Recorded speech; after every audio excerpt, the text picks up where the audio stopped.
जी अली, क्या मामलात हैं, इस हवाले से हमें आगाह कीजिएगा। जी, thank you very much for having me. मैं समझता हूँ कि बहुत से जो सवालात थे उनका जवाब आज हमारे पास आ गया है।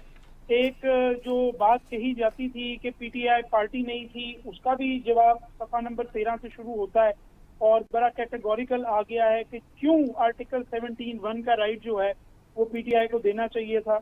ये बात भी सामने आ गई कि सिंबल ना होने का मकसद ये नहीं है कि आप पॉलिटिकल पार्टी नहीं रहते। ये बात भी सामने आ गई कि जिनको लोगों ने वोट देकर असेंबलियों में भेजा है, प्रोपोर्शनल रिप्रेजेंटेशन भी उन्हीं को मिलनी है। ये बात भी वाजे हो गई कि जैसे दो जजेस ने लिखा कि रियासत इस फैसले को ना माने, तो क्यों वो उनके मनसब के हिसाब से उनको ये बात नहीं करनी चाहिए थी।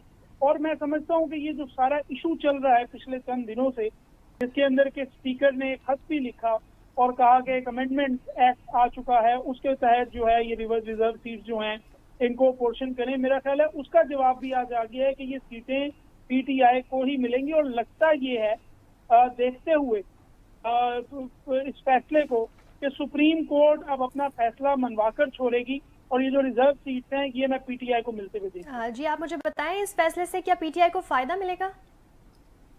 जी बिल्कुल, एब्सोल्युटली। देखिए ना, वो जो 2/3 अक्सरियत हुकूमत चाहती है, वो इन रिजर्व सीटों को छीन कर ही तो वो क्लेम करती है कि 2/3 बनेंगी।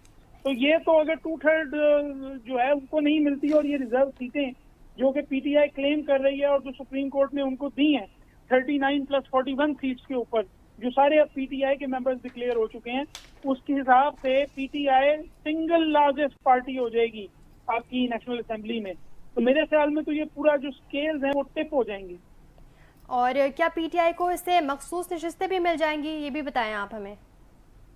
जी जी बिल्कुल, एब्सोल्युटली, यही मैं अभी आपसे अर्ज कर रहा था जी जी। कि वो निश्चितें तो अब यानी कि इसके अलावा और कोई चारा नजर ही नहीं आ रहा। जी। वर्चुअल सर्टेनिटी है, एक ओवरवेलमिंग प्रोबेबिलिटी है कि ये सीट जो हैं वो आने वाले चंद दिनों में पीटीआई को मिल जाएंगी। बल्कि मैं तो इन एज फार एज जाऊंगा कि ये आज की जो जजमेंट आई है, सीटें तो उनको मिल चुकी हैं।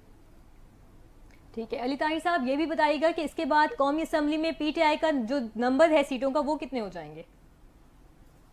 देखिए, I would still have to go through and check the number. लेकिन मैं ये जरूर समझता हूँ कि तकरीबन 39+41 सीट्स के ऊपर रिप्रेजेंटेशनल प्रॉपर जो रिप्रेजेंटेशनल प्रोपोर्शन है वो मिलना है।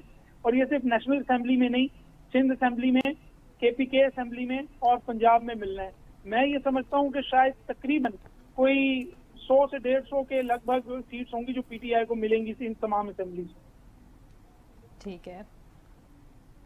बहुत शुक्रिया अली ताहिर हमें अपडेट करने के लिए।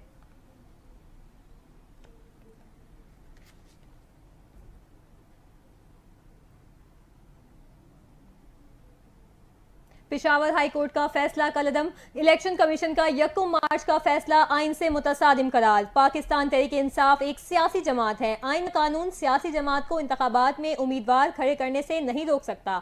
सुप्रीम कोर्ट ने मखसूस नशिस्तों के केस में अक्सरियती जजों का तफसीली फैसला जारी कर दिया। जस्टिस मंसूर अली शाह ने 70 सफ़ात पर मुश्तमिल तफसीली फैसला तहरीर किया।